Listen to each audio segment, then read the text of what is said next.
महाभारत के महत्वपूर्ण पात्रों में से एक पात्र ऐसा था जिसने अधर्म का साथ दिया था, जिसे आज भी गर्व से याद किया जाता है, और वो है महारथी सूर्यपुत्र कर्ण। कर्ण की शक्ति के बारे में तो आप सभी लोग जानते ही होंगे, और उसकी शक्ति के सामने कोई भी नहीं टिक सकता था। लेकिन कर्ण के बारे में आज ऐसे रहस्य बताने वाले हैं जिसके बारे में आप शायद ही जानते होंगे। इस कथा में आज द्वापर युग और त्रेता युग में होने वाली घटना के बारे में आज हम आपको बताएंगे। त्रेता युग में भगवान श्री राम ने जन्म लिया था और उनके साथ ही नर और नारायण की कथा भी उसमें शामिल थी।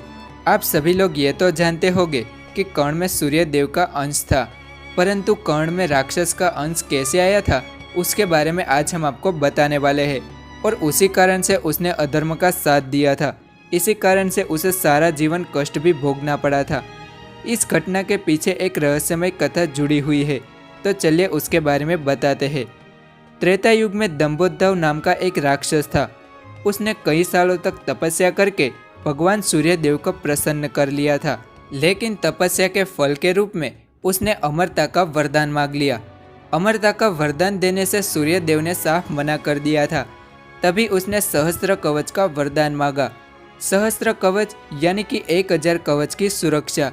इसके उपरांत ये भी शर्त रखी कि 1000 वर्ष की तपस्या जिसने की हो वही इस कवच को तोड़ सकता है, और जिसने भी एक कवच को तोड़ दिया वो तुरंत ही मृत्यु को प्राप्त हो जाएगा। इस वरदान का दुरुपयोग होने वाला है वो सूर्यदेव पहले से ही जानते थे, लेकिन वे वरदान देने के लिए मजबूर थे। उन्हें यह वरदान राक्षस को देना ही पड़ा। वरदान मिलने के बाद उस राक्षस का नाम सहस्त्र कवच पड़ गया। वरदान प्राप्त हो जाने के कारण उन्होंने तीनों लोक में त्राही त्राही मचा दी। सभी देवता इस राक्षस से छुटकारा पाने के लिए भगवान विष्णु के पास पहुंच जाते हैं। तभी इस प्रश्न का हल निकालने के लिए भगवान विष्णु ने नर नारायण के रूप में पृथ्वी पर जन्म लिया। नर नारायण दोनों जुड़वा भाई थे, 2 शरीर थे, लेकिन उन दोनों में एक ही आत्मा थी।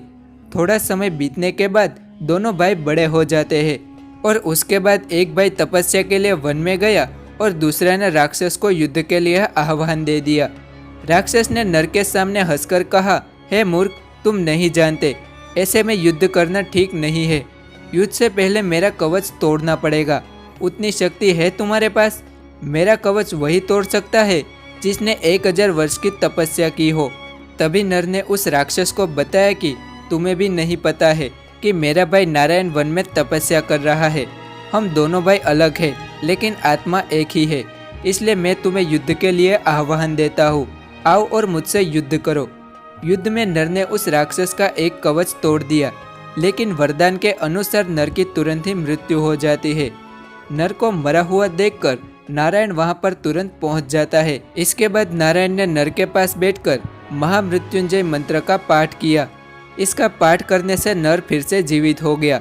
ये बात देखकर राक्षस फिर से आश्चर्य में पड़ जाता है। तभी नारायण ने बताया कि उसने 1000 वर्ष की तपस्या करके भगवान शिवजी से महामृत्युंजय का वरदान प्राप्त किया है। इसी कारण से उसने नर को फिर से जीवित कर लिया है। नारायण ने तपस्या करके राक्षस को फिर से युद्ध करने के लिए आह्वान दिया और नर को तपस्या करने के लिए भेज दिया। 1000 वर्ष की तपस्या हो जाने के बाद नारायण ने एक और कवच को तोड़ दिया था और उसकी फिर से मृत्यु हो जाती है। नारायण की मृत्यु होने पर नर ने उसे पुनर्जीवित करके उसे फिर से तपस्या में बिठा दिया। ये चक्र के अनुसार दोनों के बीच 999 बार युद्ध हुआ था। एक दूसरे को जीवित करके युद्ध में लग जाते। इस प्रकार से राक्षस के 999 कवच टूट गए थे और आखिरी क्षण में राक्षस का एक ही कवच बचा था। इसलिए प्राण बचाने के लिए वो सूर्य देव के पास भाग जाता है। नर नारायण भी सूर्य लोक में पहुंच जाते हैं। नर नारायण ने सूर्य देव से कहा कि इस राक्षस को मृत्युदंड दे दीजिए, लेकिन सूर्य देव के पास आए राक्षस को मृत्युदंड देने से मना कर दिया। इस बात को जानकर नर नारायण ने सूर्य देव को श्राप दे दिया कि इसे बचाने के लिए आपको भी इसमें शामिल होना पड़ेगा। इस पाप के लिए आपको भी इस दुष्ट के साथ जन्म लेना पड़ेगा। त्रेता युग में तो सूर्य देव ने उस राक्षस को बचा लिया था, लेकिन द्वापर युग में कुंती ने सूर्य देव का आह्वान करके उस कर्ण को प्राप्त किया था।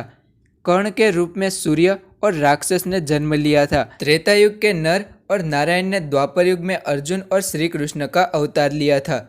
सूर्य का अंश होने के कारण कर्ण परम तेजस्वी और महारथी थे और राक्षस का अंश होने के कारण उसे अन्याय का साथ देना पड़ा था। पूर्व जन्म के पापों के कारण ही कर्ण को परम तेजस्वी होने के कारण भी ये सभी यातनाएं सहनी पड़ी थी। तो अब तो आपको पता चल गया होगा कि कर्ण में राक्षस का अंश कैसे आया था। तो आशा है कि आज का ये वीडियो आपको पसंद आया होगा। अगर वीडियो पसंद आया हो तो वीडियो को एक लाइक ज़रूर करें तथा हमारे चैनल पर नए हैं तो चैनल को सब्सक्राइब भी ज़रूर करें। तब तक के लिए धन्यवाद।